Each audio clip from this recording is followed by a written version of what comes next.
Bonjour, chers frères et sœurs.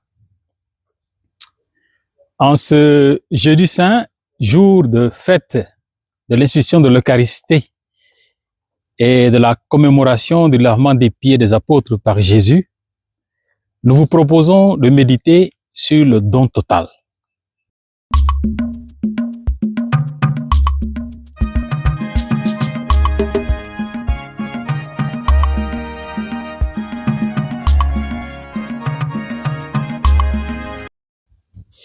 Au cœur de notre foi se trouve un mystère d'amour. Dieu est don. Avant même toute création, avant toute œuvre, Dieu est communion. Le Père se donne totalement au Fils, le Fils se reçoit totalement du Père et se donne à lui, et l'Esprit Saint est ce don vivant, ce lien d'amour où rien n'est retenu. La Trinité n'est pas d'abord une idée à comprendre, mais une vie à contempler. Une vie où chacun existe en se donnant à l'autre.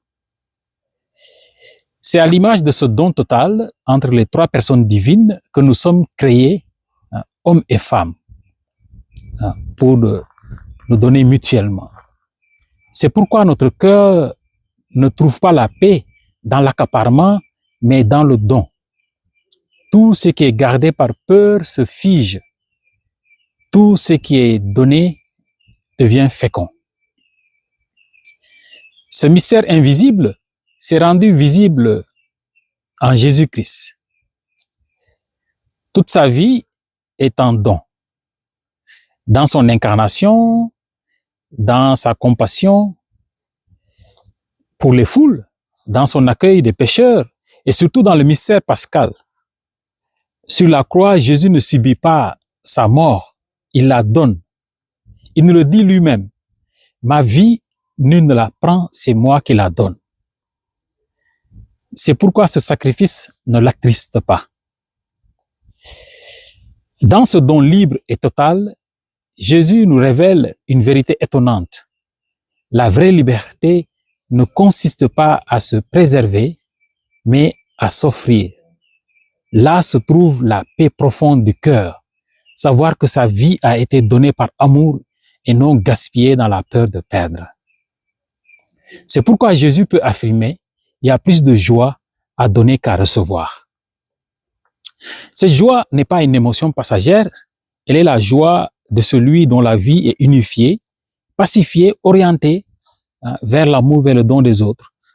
Lorsque notre vie s'enracine dans le mystère pascal de Christ, une nouvelle liberté apparaît et notre offrande devient plus paisible, plus discrète, plus transparente et plus riche de grâce.